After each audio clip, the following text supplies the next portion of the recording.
Hi everyone, it's Johnny 𝐶𝐢𝐬𝐬, and today I'm listening to Freehand by Gentle Giant, the brand new 2021 remix by Steven Wilson.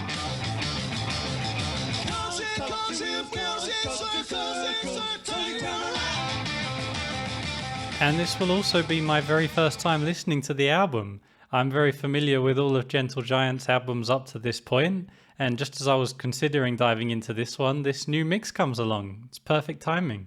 I'm not really concerned about a modern mix being my first experience of an album in this case, because Steven Wilson's mixes are famous for preserving the sound and feel of the original album. Just making things clearer, less muddy, bringing more balance and space to the mix, but retaining the overall original feel. And I've loved his work on some of my favorite albums of all time, including Close to the Edge by Yes, Red by King Crimson, and many more. Now, getting on to Gentle Giant, I love the band. I've adored every album I've heard of theirs up to this point, which is everything from their debut to the preceding Power and the Glory. And in fact, those two are my personal favorites. The debut album, which is just extremely beautiful and elegant, not usually considered one of their best, but I love it for its unique sound.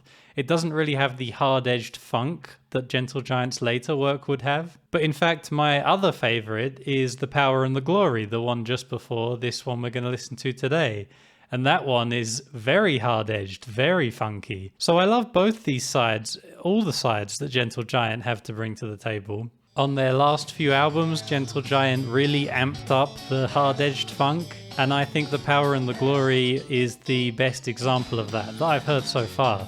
I'm kind of expecting that sound to continue somewhat into Freehand. Actually, I have heard the title track in live videos before, and I think it's fantastic. I'm really looking forward to hearing the studio version, and it does continue the super funky, super tight sound that they perfected on the last couple albums. And I'm really excited to hear the rest of the album, so let's get into it. Track 1 is called Just the Same.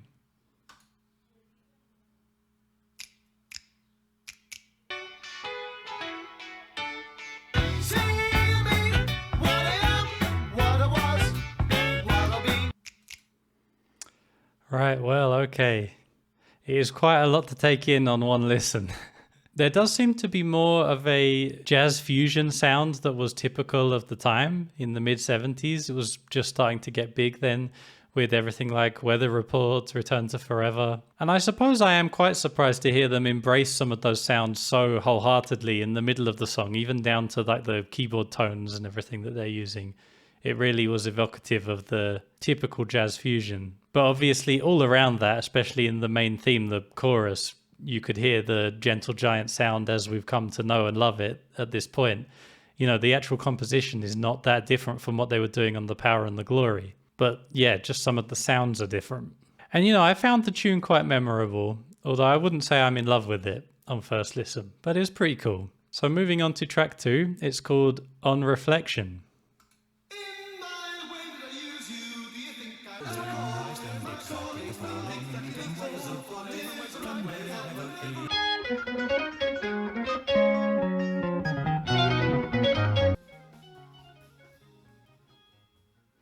Alright, so this felt to me like more in the tradition of Gentle Giant. It was great to hear those polyrhythmic vocals at the start. It reminds me of Knots from the Octopus album, which is one of my favorite songs by them. But I guess in some ways they kind of took it a bit further here. It felt even more complicated. I don't know, I might be wrong about that, but that's how it felt. But in the next section, we had this beautiful vocal melody, which I really enjoyed, and then ending it off a kind of funky jam with some really excellent drumming. So that was cool. We had a song that was quite new sounding for Gentle Giant, and then we had a song more traditional for Gentle Giant. And next we've got the title track, which I already know is going to be funky as hell. Looking forward to hearing the studio version. So here we go.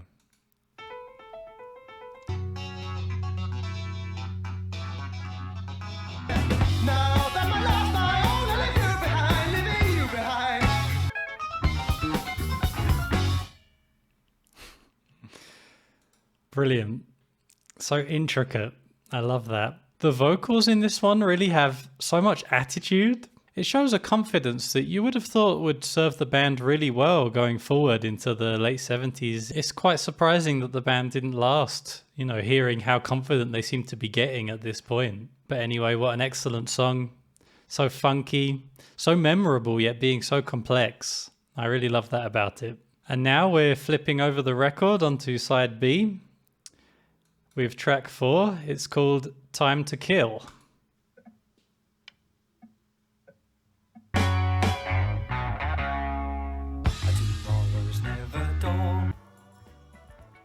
Alright, so we had another tight, funky tune with that one.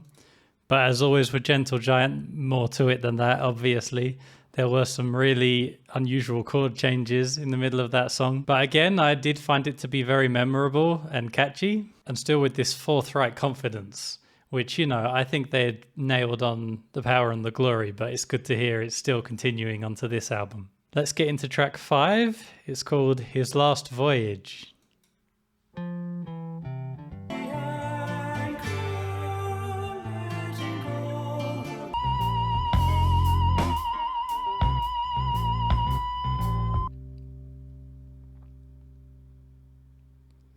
Okay, so aside from a pretty funky interlude and guitar solo partway through the song, that one was actually pretty elegant, you know, a lot more of the old classical influence.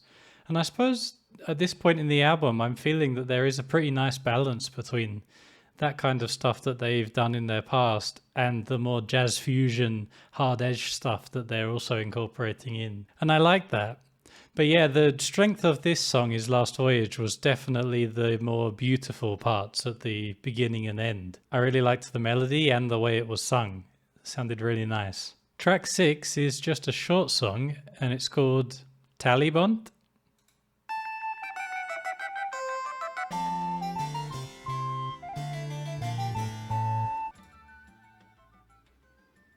Okay, so that was like a nice little English folky thing with some pre-classical music stylings in there. Not very substantial, but pretty intriguing. I liked it. I mean, it's a very Gentle Giant kind of thing to do in the middle of an album. Well, we're getting towards the end now. But yeah, I did enjoy it. It was nice. Bringing us on to track 7, the last song. It's called Mobile. Going everywhere from town to town, all looking the same. Seems like a long fade out.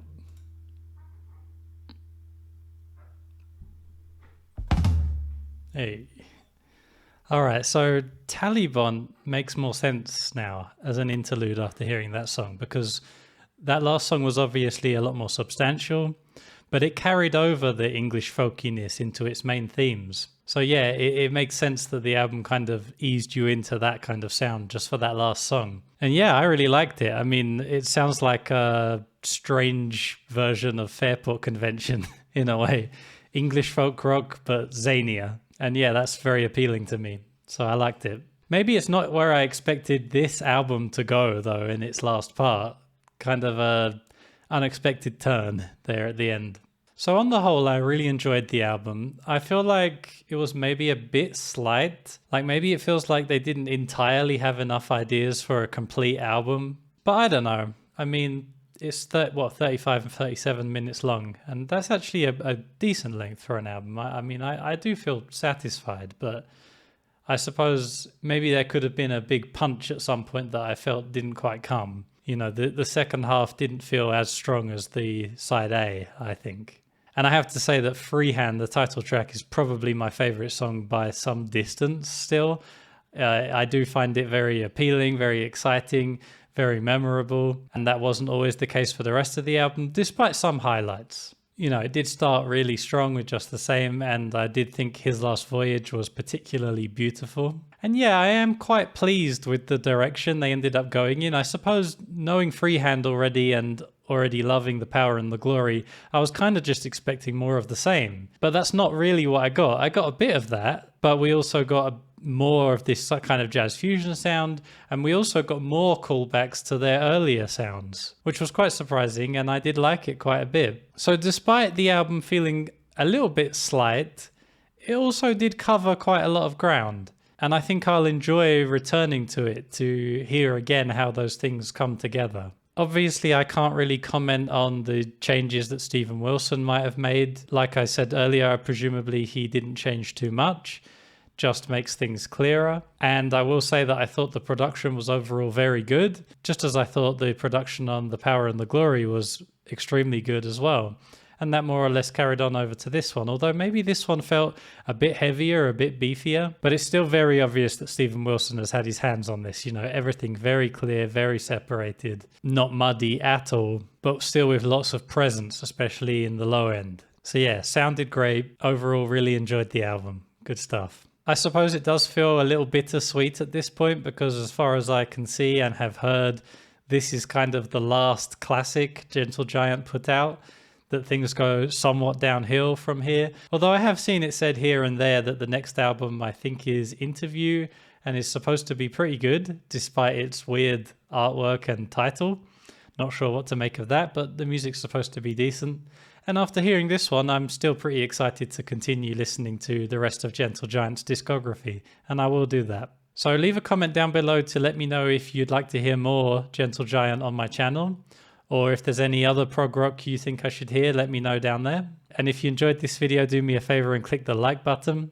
And you can also support the channel if you can, using the link in the description to buy me a coffee. And that will really help me to keep the channel going. So thank you very much for watching. And until next time, take it easy.